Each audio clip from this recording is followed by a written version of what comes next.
All right, hello everyone. Welcome to my channel. This channel is for educational purposes, and today is video number 226 on the reciprocal system of theory. This is a theory of everything that was first derived by Dewey B. Larson back in the 20th century, and before he died, he put out books on physics and astrophysics and chemistry and astronomy and metaphysics and religion, and not full books on those latter topics, but at least chapters, multiple chapters in books, also psychology, economics, and some of his followers have put out many other books on many other subjects. We are looking today for the second day on at the Daniel papers.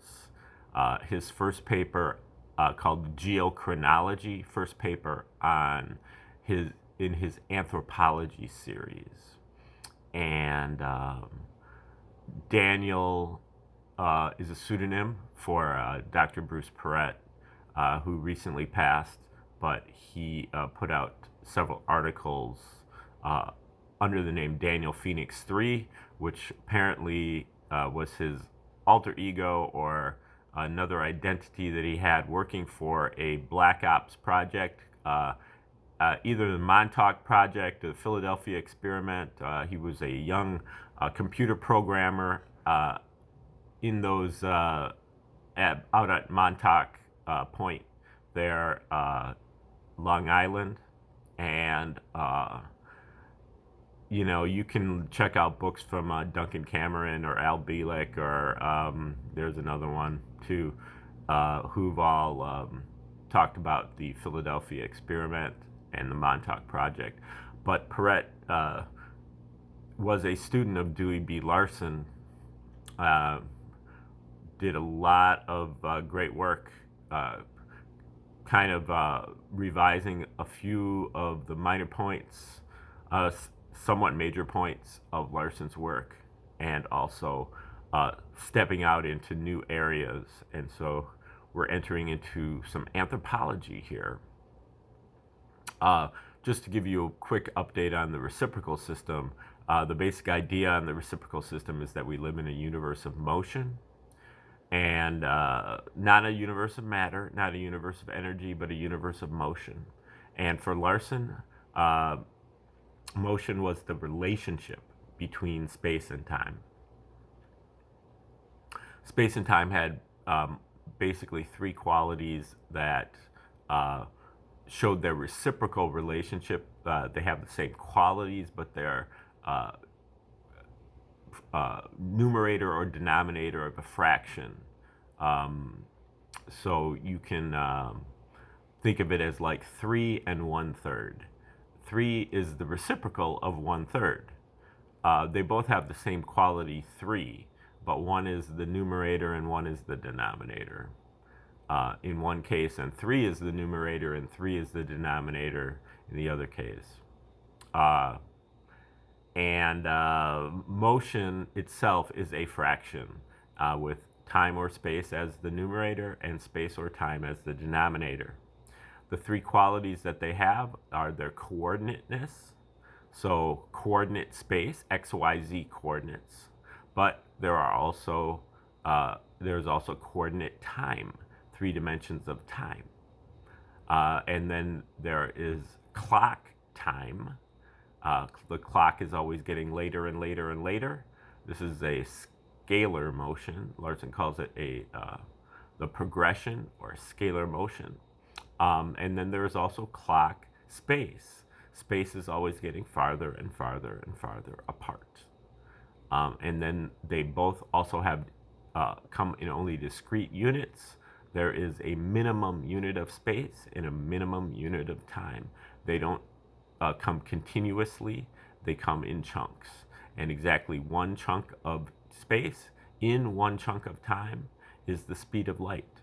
Speed is space over time. So one chunk of speed, one chunk of space per one chunk of time, the speed of light. The speed of light then is set up as the midpoint of the universe, not the maximum. That is what Einstein said, but that's because Einstein didn't know about half of the universe, which Larson calls the cosmic sector, the half of the universe that's actually moving faster than the speed of light. That sets up a whole other set of new findings that we can make. A lot of that is gone into in Larson's book, Beyond Space and Time. But he also covers that in some of his other books on atomic physics. We just went over that book called Nothing But Motion, where he talks about the cosmic sector and cosmic ray decay, cosmic atom building, and so on. The universe, the cosmic universe, is exactly the same as the material universe, except that the roles of space and time are reversed. Okay, we're going to try to get into the next section here, just to, remember the first couple sections of this just went over, in particular, how time is Larson detected through his understanding of radioactivity, and Perret piggybacking on that. He's saying that all of the dating is profoundly off by orders of magnitude, and that where they have say that the uranium has a half-life of 4.5 billion years, Perret's saying that it's really, in the thousands or a million at the most, or off by at least a factor of 1,000, probably more. And so he's scaling down the time distance, and then what he's going to try to do is he's going to try to pair up the ages, geological ages, with some of the major events that took place in some of the holy books. So where you're saying that the Eocene age or whatever, or Paleocene age or whatever, that the dinosaurs lived in actually didn't occur 65 million years ago, but actually occurred like 65,000 years ago, or even less. So that's what he goes through in the first couple sections. This next section is called calendars. Our calendar is based on rotation, the rotation of the Earth around its axis, days, the moon around the Earth, months or month, and the Earth around the sun, years. Historically, different societies record their calendars in different ways. Some count days to calculate years, others observe celestial alignments to determine when a year starts, and significant events, planting and harvest, but don't really care about individual days. These different systems are all translated to our modern convention of days, months, and years.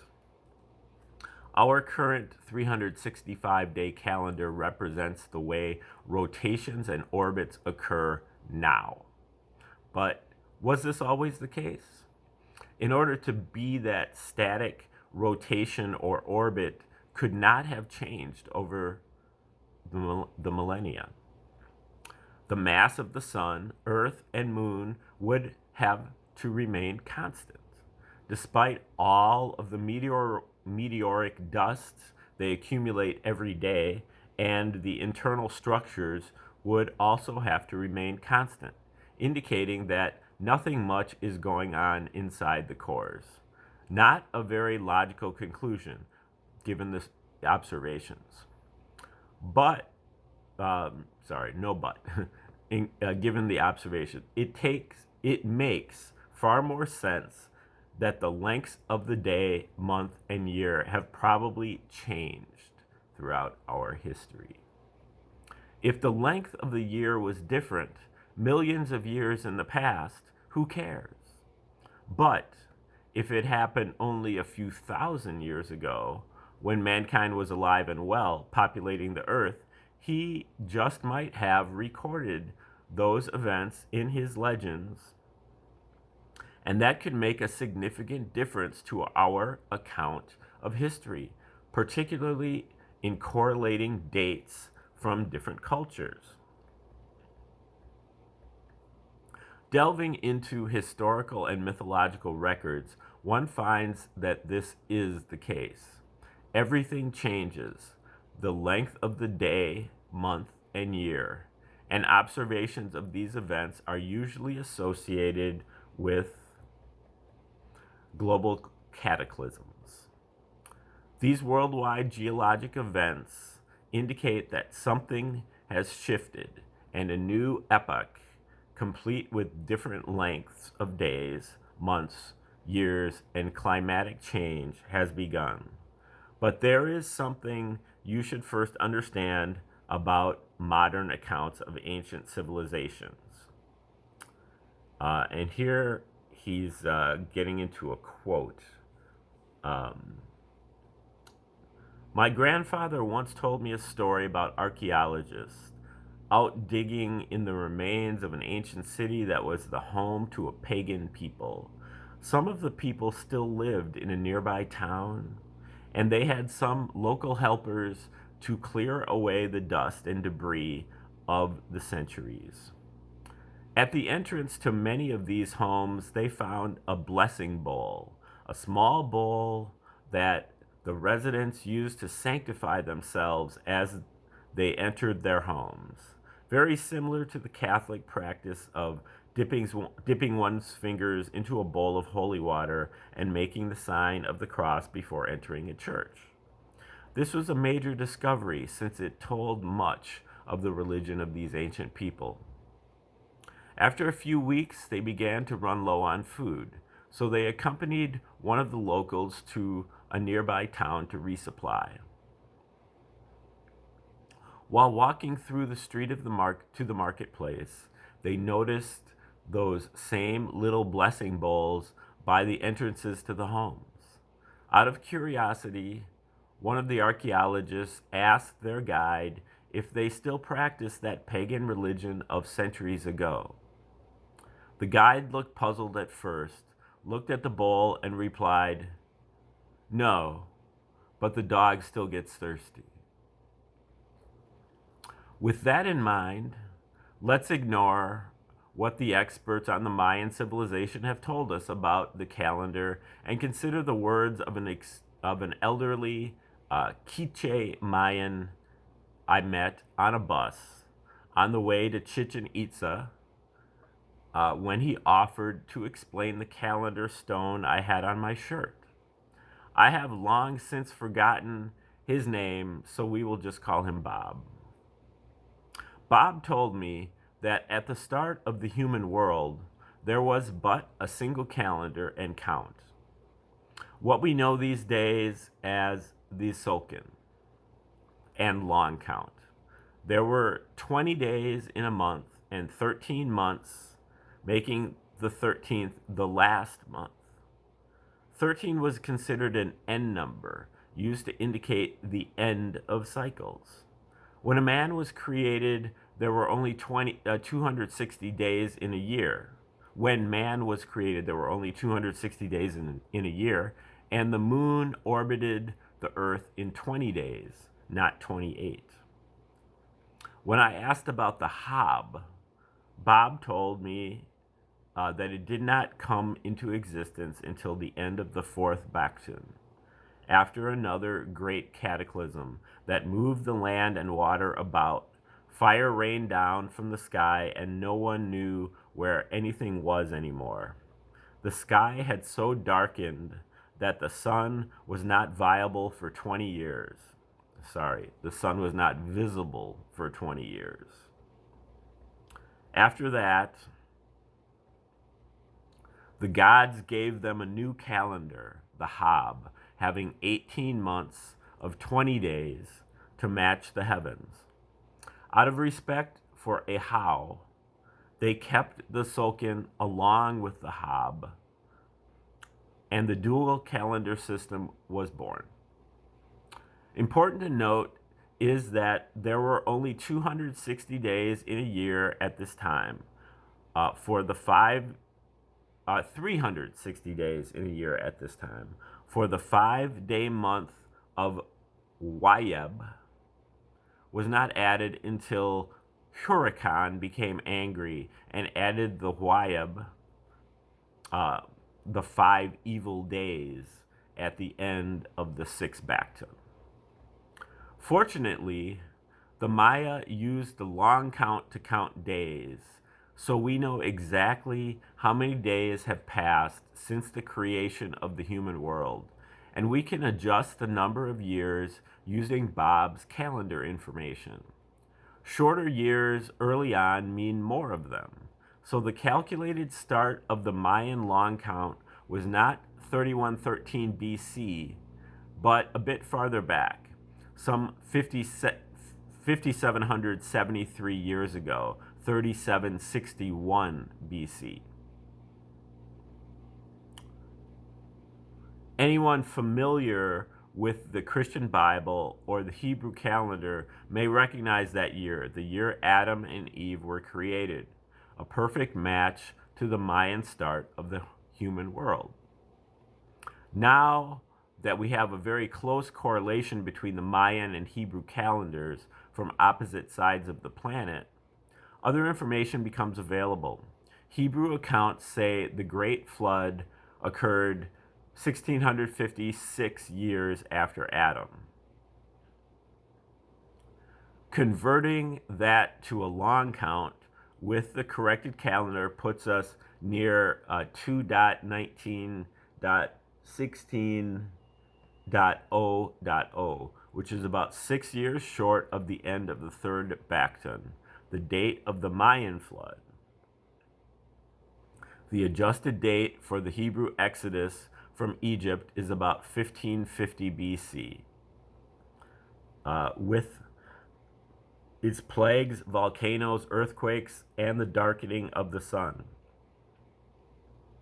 The end of the 4th Bacton was 1548 BCE.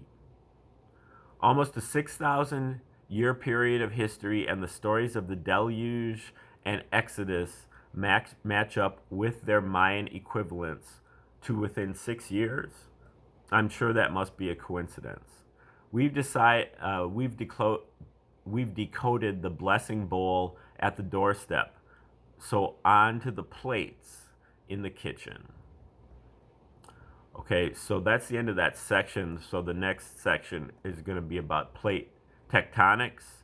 Now this is a little bit difficult to read here just because he has a lot of footnotes, and it kind of breaks up everything to go into detail with his footnotes. So I think I'm going to kind of just go back and read his footnotes at the end of each section.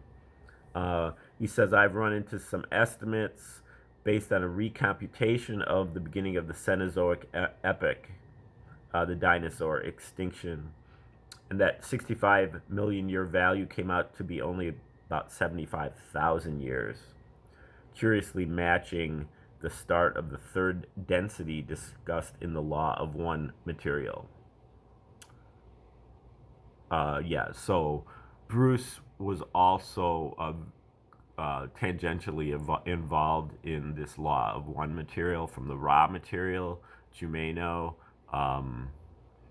and Bruce was pretty tight with Carla Ruckert, and incidentally, Don Elkins, the questioner in the raw material, was a big follower of Dewey B. Larson's until he died as a result of that raw material debacle back in the early 1980s. Bruce was also the informer for David Wilcock, and all of the books that David Wilcock wrote. He dabbles in the reciprocal system, but he never got to the point where he really understood what he was talking about.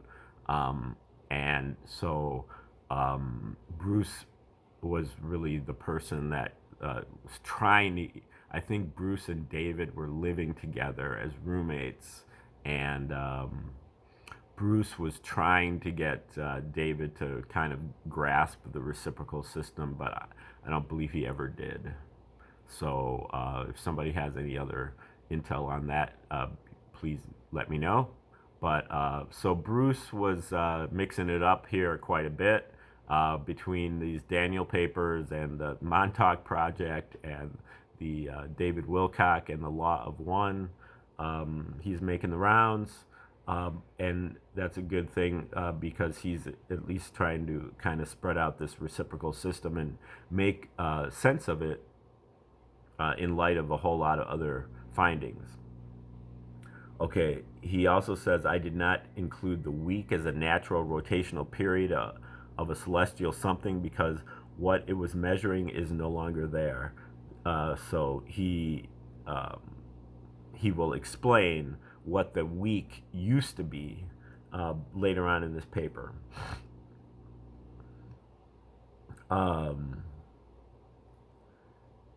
And let's see.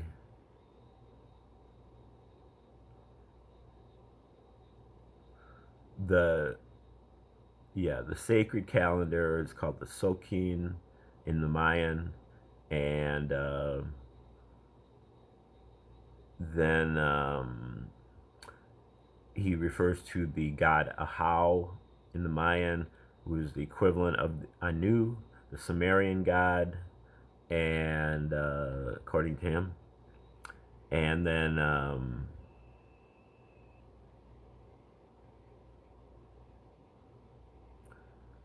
think that's about it. Okay, so the next section, which I think we will start up tomorrow, is called Growing a Planet with Expansion Tectonics. All right. Thanks for tuning in. Moving a little bit slow through this, but there's a lot here. But, you know, he's got it set up that we're already 4 pages into the article and we're already at 25 footnotes or something. So, and the footnotes are usually pretty meaty. So we get into some stuff with the footnotes. So I don't want to leave them all behind, but I don't want to, be disjointed by like every time he's got a footnote going, leaving the text and going into something else. So trying to figure out the best way to do it. You have any suggestions, let me know. Otherwise, thank you for tuning in. I hope you come back tomorrow and, get into this fascinating story. And I'll talk a little bit more about the dating as it goes on too. All right, have a great day. See you later.